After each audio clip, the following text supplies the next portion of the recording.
Welcome to the Mendocino Fire Safe Council's program focused on defensible space and home hardening. Today, my colleague Steve Quarles with the University of California Cooperative Extension and myself, Jana Valikovic, will be working on an introduction about what you can expect with wildfire and some of the high-level comments associated with taking action. To get started, I'd like to review the basics around fire. And in fire, we think about triangles.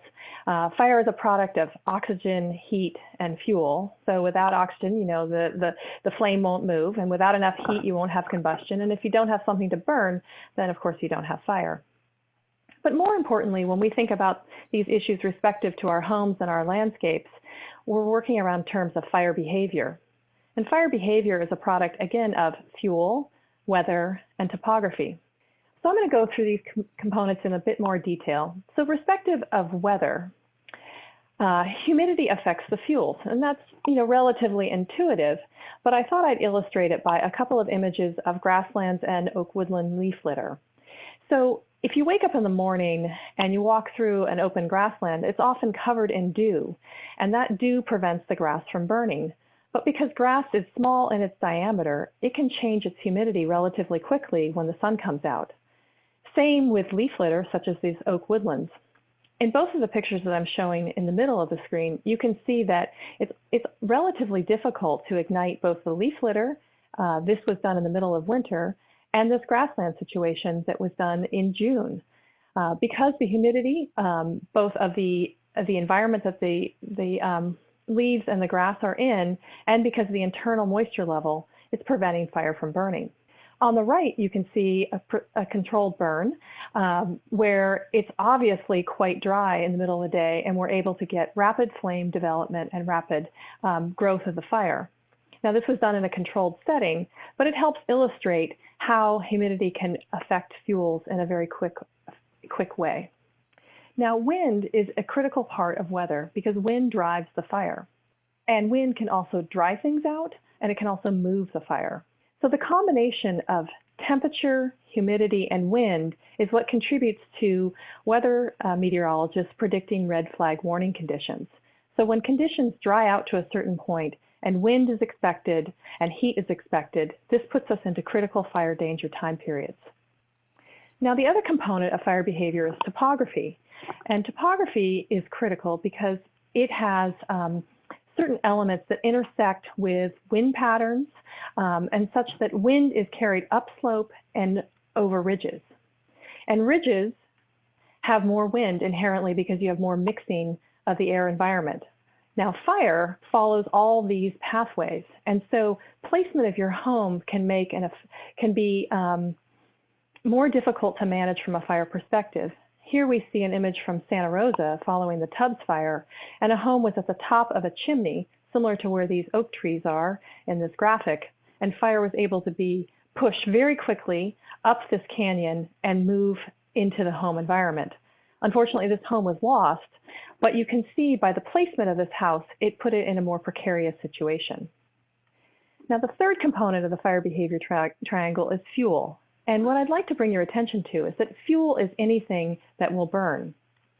It can be the vegetation, which I think we most commonly think about in terms of grasses or shrubs or even trees, but it also can be mulch, which we use to support our gardens with to control weeds as well as to control moisture. But it can be other items such as lawn furniture and the cushions that are either on our deck or close to the home. Or it may be fences, like look at this burned fence here in the campfire. It can also include arbors, trellises, planter boxes, really anything that is combustible, along with wood piles and other elements around our home. Most importantly, when you think about this, your house is also fuel. So how do these elements of fuel around your house contribute to the potential ignition of your house? So coming back to the fire behavior triangle, what element can you control? Can you control the weather? Well, not really. Can you control the topography? Well, certainly not, but though you can control where you might place your house. Within this triangle, the element that you can control is fuel. As I think about these topics, I find many folks are very aware about the fire danger. They're worried about critical fire weather conditions, but they're afraid to take action. Maybe their home looks a little bit like this, and they don't even know where to start. My home maybe has too many issues and it's too overwhelming. Or maybe it's that my neighbor's not on board, and why should I take action if my neighbor's not there? Or I view it as, the neighbor's tree is what is contributing all the leaf litter and causing problems. Or maybe it's about, the privacy and the sanctity of your own home. Then you just love it just the way it is. Well, what I'm hoping to offer you is an idea that these elements of fuel, these elements of home hardening are within your control. And together as a community, you can help lift each other and manage these issues so that you can have the best opportunity for resilience of your home and of your community. And how together do we work to lift those that are most vulnerable, to lift those that are less able physically or need a little bit of extra help? I'd like to just remind everyone that embers are one of the main contributors for fire spread as well as home loss. And this image from the campfire in Paradise illustrates just how pervasive they can be and how much force they can be moving in. And so they're able to find the nook and crannies and the places where we hope that an ember wouldn't find, but they're able to get in and lodge in and create an exposure that may start a spot fire or penetrate the house itself. So thinking about embers, becoming ember smart is part of our challenge. And windblown embers are responsible for many home ignitions. This image from the Angora fire in South Lake Tahoe demonstrates that the vegetation in this case was not involved in the fire whatsoever.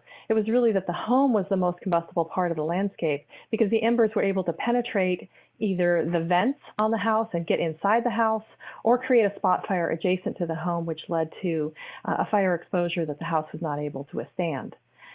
So when it comes to defensible space, which I'm sure most of you have heard about, I'd like to put a little twist to the idea, and that is to work from the house out. It's not just your neighbor's problem. It's not your community problem. It's what you can do within your own perimeter of your house. And think about what is most combustible near to the house and develop a 3-zone strategy system where the highest effort is dedicated to right around the home itself. For example, like in the first 5 feet. And then those actions taper as we emanate out through those zones, reducing and collecting the landscaping such that it's in islands and it has discontinuity between one island to the next. So as we start this program, I'd like to leave you with a few take-home points. And from a philosophical perspective, we really don't fight earthquakes, tornadoes, or hurricanes. What we do is we adapt and build smarter. Think about the actions that you take to strap down your water tank, for example, or maybe to shore up your foundation to make sure that it's going to be able to withstand an earthquake. How did we as a culture get to the place where we took those actions and accept them? Well, when it comes to fire, that's the same kind of stuff we need to do. We need to figure out how we can modify and adjust our homes such that they will be the most resilient. And in doing that, we have to recognize that the majority of homes are lost from embers. And so that's going to take just a slightly different focus than just the typical defensible space work that we've been doing for the last several decades.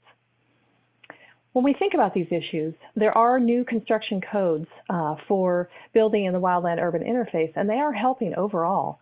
But we have to figure out a system to be able to incentivize upgrades to our existing homes. We also need to think about how we incentivize implementing a 5-foot non-combustible zone as a part of our defensible space practices.